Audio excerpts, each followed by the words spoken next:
We're back again here on Peace, Knowledge, and Wisdom, the channel that really talks about the Black experience in America and gives us a viewpoint from all of those in the Black community. We know that the Black community is not a monolith, and we have a lot of different personalities, a lot of different viewpoints and opinions. But we have a lot of expertise, and one of the things we're talking about today is Black education.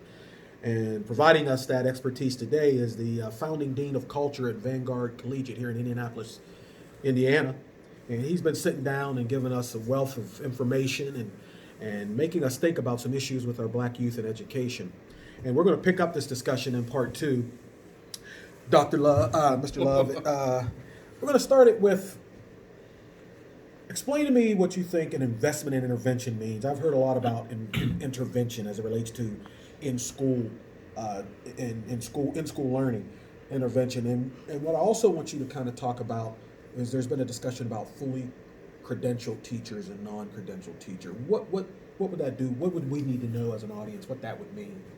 So I think you're speaking to, well, I'll handle the credentialed part.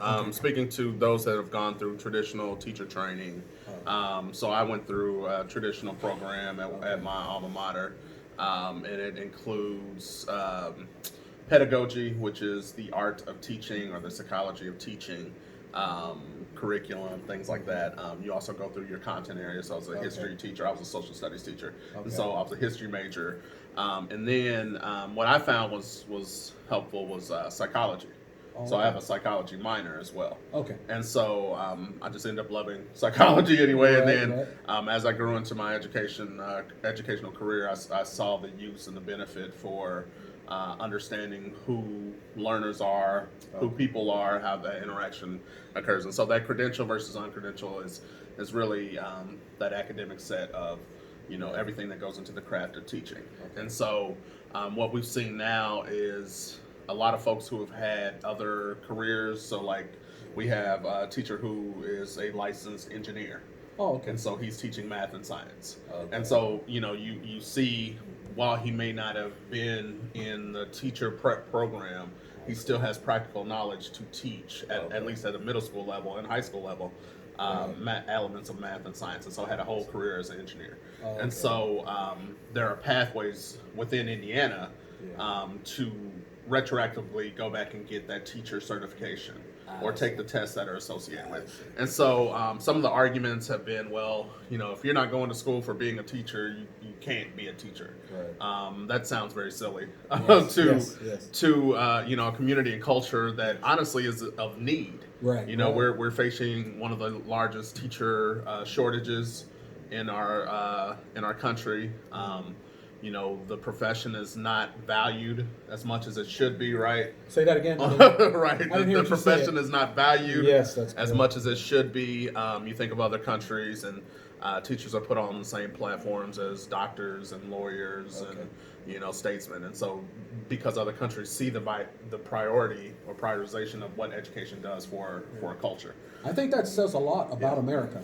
I think it really does. There's a lot of things that do. Yeah. But when you say that other countries put them on the same level, as kids, you do also. Yeah.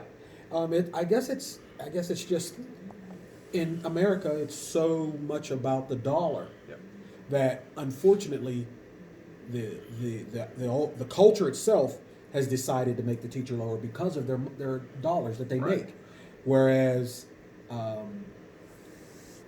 somehow, because the advocacy for kids isn't taken as serious as the advocacy for somebody that's got money and they need a doctor. Well, somebody that needs a lawyer and they got money. And you think about the turnaround, right? The turnaround to the investment of education. So like you can go and do small claims court, or you can hire an attorney, and within half a year you can see the return on your investment or whatever kind of financial gains or either loss or gain. With education, you've got 18 years. Yeah, 18 years. You've got until they go to college, until they start providing for themselves, and so I think it very much goes with that American microwave kind of mentality where we want that quick return on our investment, and it's not one of those things that you can measure in those ways. And so I think that's where it comes the lack of. So in your view, the credential non-credential is just a simpler defining it simply means one, you've been through a certain procedural type succession to get to a certificate or certified, whereas the other one means you may have the actual ability or the knowledge, you just haven't went through the step-by-step learning procedure. But in the charter school, do you use both? You do use both. Within Indiana, you can get different types of licensures to be a teacher, and so some of them are it works in process. And so what I view it as, because there's such a dire need for people to be in this space, and in education specifically, we need it all. We need all those perspectives. We need all those backgrounds. We need folks that have done lived or worked whole careers to come back and say, hey, I've got this knowledge, I've got this, perception. We need younger, minds to be in here and start off as teachers, and then, maybe build to do something else or be impactful in other ways. And so I feel it's a silly argument. Some people say it lessens the profession, there's competition and things like that, but we're just in such a dire need of what we need in the classrooms. If we ever get you guys in the educational field paid like you should be paid, to me, that would be just something you would just deal with that way, compensation. Absolutely. And then if you want to go get that certificate, your compensation will be increased. Right. But if you're doing the job and your principal or your administrator is happy with your performance, that's all that matters. Absolutely. So, I appreciate that. Now, on the B side of that question, I wanted to talk about the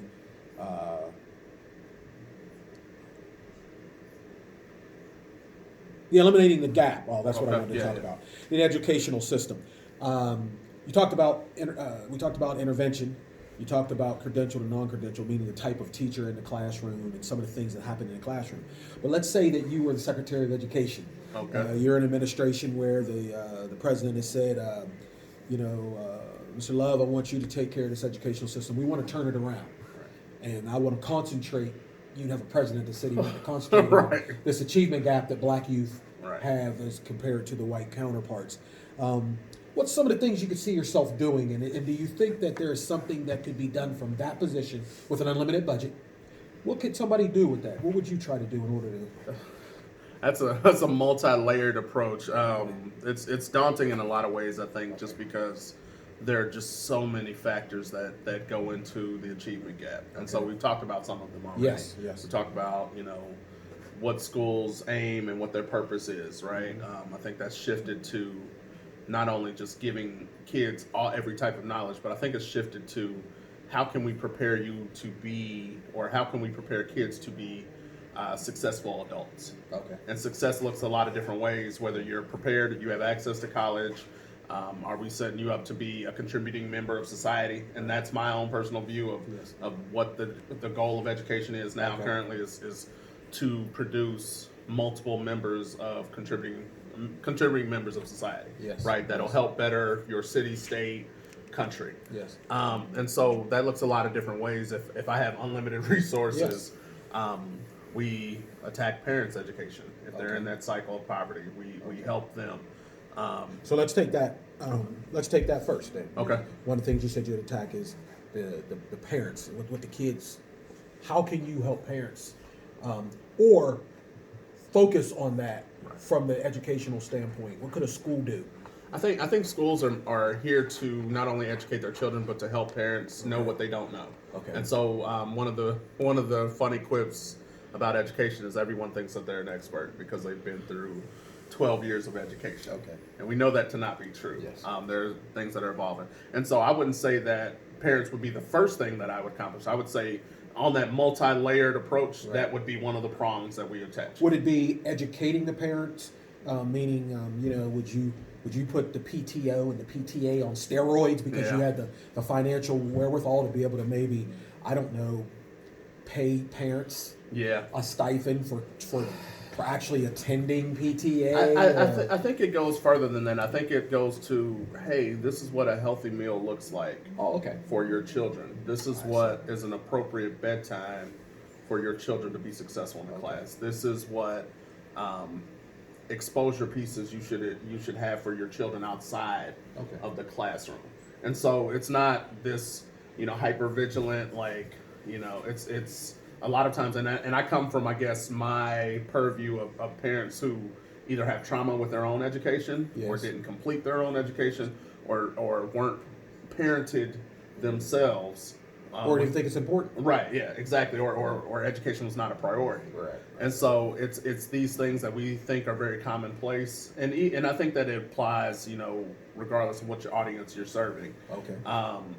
Because some parents do know all these things, but maybe it's character development for those parents that do have the unlimited resources, and how we share as a community, and how we kind of. I don't know if they support each have it in Indiana, but I know they had it in Ohio, and I think they still do. But like GED programs. other. Yeah, exactly.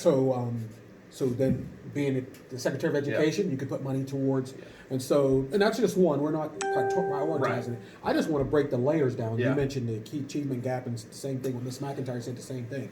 This achievement gap for the average person, which is the people we're talking to, Right. to some basically who we're talking to. It's just this thing saying you scored this on the test, you scored this on the test, Right. you you got a C average, you got an A, so you're here. That's not really what it's all about. Right. And so you've just said, as the Secretary of Education, one of those things you would Right. maybe put some resources to is the parents and their support of their child, whether it be helping them have an appreciation for education or educating them on the importance of it for their kid. You also touched on nutrition, how to eat. Yep. So then I assume the schools would be well supplied with food and meals for the kids. I think the past president, former lady, First Lady. Michelle Obama was making that effort to make, healthier Yeah. nutrition. I think we go further than that, and so let me list the different prongs I'd say Okay. would be on this multi-layered approach. So we have parents, we have curriculum, we have defining practical metrics, and so not being so test heavy, Okay. where everything matters on a test or standardized test. Looking at growth and achievement of students on a smaller level, Okay. local level, Right, I'm sure. right. We go into support after school programs. We go into career Right. and vocational training starting in middle school, Right. and starting to get students to start thinking about how they want to contribute Okay. to society. We go to laws and Yeah. are they beneficial for education? We look at school start times. We look Right. at equity. What about year-round school? Year-round school has statistically shown, but then there's breaks. There's more breaks in between. I'm So a talking- balanced schedule. No, listen. This is Mr. Love's administration. Right, You right. tell us what we're going to have Yeah. during this hypothetical time. Are we going to have year-round school? This is up to you. It's not up to anybody but you. I don't know if I could 100% advocate for year-round schools. I think a balanced schedule would be better. Longer days. No, I think Okay. start times. If we work on start times for different age levels, I think that kind of Okay. limits, and maybe having flexibility. I think Right. maybe longer days. Vanguard has longer days because we're hoping to close Yeah. some of those deficiencies that our students come with. So we get an extra hour of math and reading a day, and so that's the flexibility. That's the joy in flexibility. Right, Is whatever you feel like works for your population. I think having that flexibility allows you to kind of specifically cater to the audience that you're Yes, serving, gotcha. and therefore breaking away from that one size fits all Yeah, model. And so, in my administration, Yes, it yes. would look like a lot of different things, but that are statistically proven, and having to prove your model success rate as well on the back end. So being data driven as well. Yeah, I had this question already, and I'm trying to not just say so fit it to because I like your answers and Uh-huh. you're giving me something to think about. But when I say that about your administration, because this question here, do you believe that the answers for closing or eliminating the achievement gap can come inside the United States educational system and its general structure, as opposed to a strong black revolutionary type change? Yeah. And that's what I was saying when I say that it's your administration. Right. What I mean is, Ms. McIntyre told me she thinks that to close the achievement gap, to get education right, it's not going to look like the system now. And you said something. You mentioned archaic. You mentioned traditional. Yeah. You mentioned cookie cutter. I think that's what you're saying. You're differentiating things that you guys do here from what you might see in a normal classroom or a normal way that it's thought of. And I believe, and I want this channel and that our changes are going to come from changing our views Yeah. on what has always been. Yeah. Because the what always been has only been that way because somebody said that's how it's Yeah. going to be. At some point, somebody can say it's going to be different. Yeah. And I hate to do this, but I'm going to say it. Just like the guy that's in the White House now. Yeah. He said, I'm going to do it my way because I'm in charge. Yeah. And things are totally different now. Yeah. You can lie and be a politician in the open. I usually say good or bad, but it's been all Yeah. bad. Well, it's all bad, but I believe Yeah. if somebody gets in there with the heart, yeah. with the compassion, and they take, I can do what I want to. Right. They may take some bold steps and change some things Yeah. in a manner and deal with the repercussions. Those and what's interesting about that is those rules are always different for different people, right? And so you have that flexibility to That's be able true. to do those things. But if we're looking at education, education is one of the oldest ships in our country, in our history. And we pride ourselves on being innovators and doing things differently and being pragmatic as an American society. Yes, yes. But education has been one of those last vestiges that we've said it's always been done this way, and so it needs to continue to be done this way. Right, and right. it works because and it's a system as a whole. It's a system, and it's a system designed to do what it's been doing and what it's always been doing. Oh, okay. And sometimes that doesn't fare well for kids of color, Yes. and it's Genesis was not including kids of color. Right. Remember, we were doing our own thing in our school, Yes. small schoolhouses, Yes. and producing, talent. Exactly. And so Because they were cared for. yeah, because they were cared for about. and they were loved, and Yeah. there was this community that everybody had a equal vestige in that kid's education, and when that kid left to make an impact on the world. Right. And so I think there's a portion of that where we need to get back to in that care and in Yeah. that innovation and that catering to a community or a type of learner or what this kid is doing. And so I think that's what's devolved is that sense of community and sense of we all have a vested stake in what this kid is doing, as opposed to, no, this is my kid. We're not going to do this, and you can't do this. You can't say this to my kid, and so we lost some things with that kind of shift. Yeah. But as a whole, education, and I think to close the gap, we have to make it look like the people it's meant to serve, and not pushing down, but more so hearing what they need from us and making those changes. And so it's hard. It's hard work. Yeah. It's very it's very hands-on. It's not this I'm going to set these block of rules and everybody's going to follow. It looks more like, hey, maybe we only have 20 kids in the classroom as opposed to 40. That's counterintuitive to Right. education model and how even education makes money. Yes. I agree. It's counterintuitive to efficiency. I look at, not to interrupt No, you, no, but, you're good. but to just kind of, you mentioned, when we talked about, I said year-round school, lengthening the school day. What I've seen and what I've worked on or what I think we need is some intense after-school programming, because you mentioned about after-school program, but to be from the community. Yeah.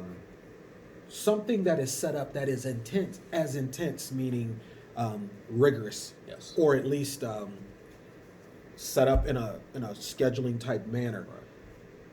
After school program, meaning what kids do outside of the classroom should be regulated also. Absolutely. Now, not that you can regulate somebody's household, Right. but you can give that parent the opportunity to get into that type of program.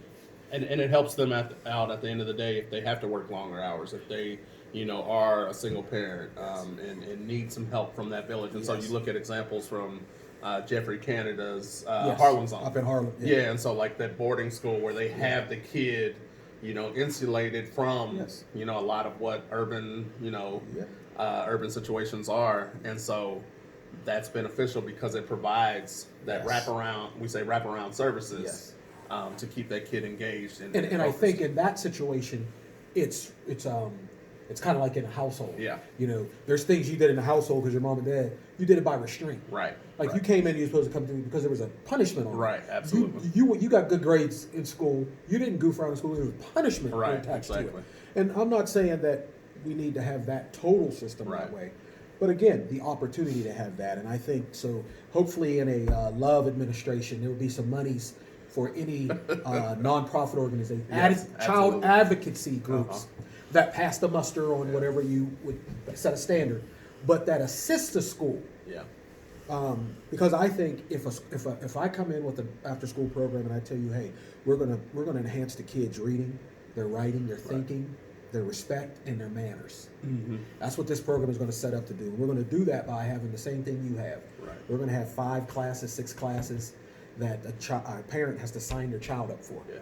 And it may be a football team. Right. It may be a reading program. It may be some set up things we have about manners, how to deal with authority. Etiquette, yeah. Etiquette. Absolutely. And that's set up, and this kid is put in there. What we want to know from you is, do you back this type of a program? Oh, absolutely. I mean, I think, a majority of learning happens outside the classroom, right? And so that's why you have immersion trips. That's why you have, extracurricular activities. I mean, football is for me, was one of the best ways to learn character building and going through adversity and trials.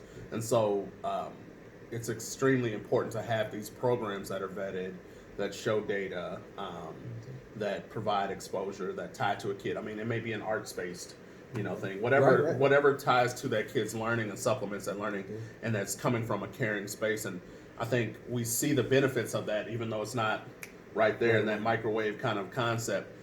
We see the benefits of that in long term. These are things that kids hold on to that aren't specifically in a classroom, but they learned from Coach so-and-so back in the day, or they learned when they went on this field trip to the DuSable Museum because he was the leader, or he was the founder of Chicago, the city of Chicago. And his story. Right, exactly. And so you learn these things outside of the classroom that help to enrich what kids are doing.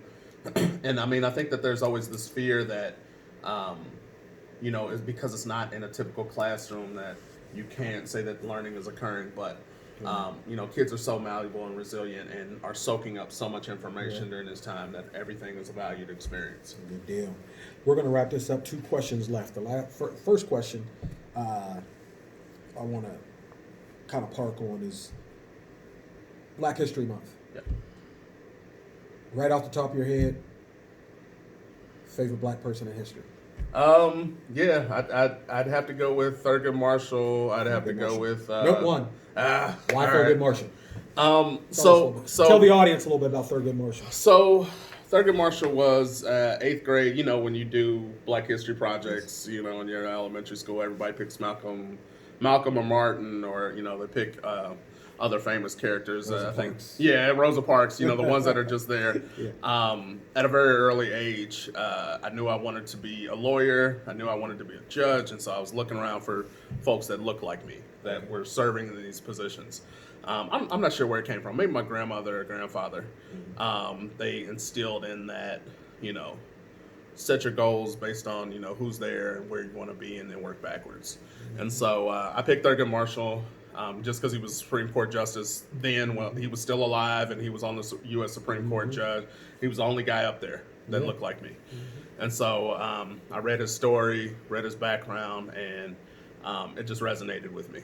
I'm not doing anywhere near what he's doing, at his age and my time. And, there's a lot of pressure that I put on myself for that.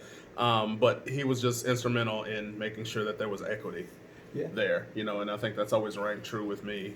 When I had my struggles going from high school to college, it wasn't to be the smartest kid, but it was always about being the most hardworking. And so that's a character trait that you can put out there and imbibe in everybody. And so I think, he's always been the guy that stands up. Well, I beg to differ that you're not doing things he's doing, because I'm sure he'd be proud that somebody who looked up to him is doing what you're doing as a lawyer, but with the youth in the educational system, which is his biggest case. Had to do with education. And just to give you a little more is that, when I listen to Miss McIntyre talk about what we do at Vanguard, what our staff makes sure of, again, I'm sure you guys understand, because that's why you set it up that way. But she may not even understand me. I fought with school boards, getting black teachers, and the things she said about what you guys do is what I know we don't have in our school system, which is what I want for our kids in our school system. And so to know that she can live it and see it and understand it in the way she does means you guys, the leadership at the school, is effectively doing what they want to do, and as you said, it may take 1, 2, 3, 4, 5 years to be realized in a macro sense. Yeah. But in the micro sense, right now, you're doing that. So I appreciate that. yeah, no problem. We appreciate you. And for the last question, let's we can end it. Okay. And you can talk to the audience. Just give an overall view. Again, I want you to talk about how parents can help educators with support their youth when they come to your classroom. What's some other things they can do? We already know you're compassionate about the circumstances outside of that. Right. But even with that, I think one thing we do and one thing we really push our parents to do, and we've got amazing parents and that are doing some great things with their means and within their means, is really just being on the same page. Like you'd be astounded by how, simplistic that sounds, but how hard it is to attain. But if we're instituting certain character traits, or if we're forcing certain academic standards and rigor, we really just want that time where kids spend 2/3 of their day yes, at home or with their parents, or in their homes, to model and mirror what we're doing in this other third of the day. So they've got a third in school, they've got a third at home, and then a third sleeping. yes, Right. And so that continuity is huge for us. And I think that continuity is huge for any school worth its salt, is connecting with parents, connecting with the community, and making sure that we're all focused on the same development to wrap around that child, and forcing or maintaining the same expectations. And so we know, and what we do here at Vanguard is we set our expectations really, really high, regardless of what your circumstances are. And so we'll help you meet that, and push your kid up to meet those expectations. But we're not gonna, give them a handicap because of whatever else. Our expectations will still remain very high, and we expect them to meet. And we know that kids psychologically will meet that. They're resilient, especially middle school kids. They'll, they aim to please, especially they aim to please folks that they know are invested yes, in their success. And so we tell our kids without pause, we love you. Yeah. We care about you, for the sheer fact that you're here, right, and you look like us, or you mirror us as we were growing. And so we say that unapologetically to make sure that they know that someone is fighting for you, even when they don't want to fight for themselves. Oh yeah. Or maybe even when parent can't fight for them. Correct. We try to make sure that's continuous around, or there's continuity around that student and their learning and their development as a human being too. Good deal. Yeah. Mr. Love, I think your parents are in good hands. All right. I think their kids are where they need to be. Yeah. And again, we thank you for joining us. We thank you for taking the time. And thank you for allowing your daughter to be here and do That's the a good magic she does here too. We're excited to have her. Yes, sir. Yes, sir. We want her to come back home, but if she doesn't, she's in good hands. She We know is, that. She is, absolutely. But thank you for joining us today. Again, that was a nice conversation. Any comments you have, you'll put at the bottom of this this video, and I will get back to you on any of the comments. If you have any questions for Dr. Love or any of the, Mr. Love or any of the other guests we've had, you can always, again, just put them in the comments. Hit the subscribe button, hit the like button, and hit the bell so that you're notified whenever we're on. And thank you. Peace out.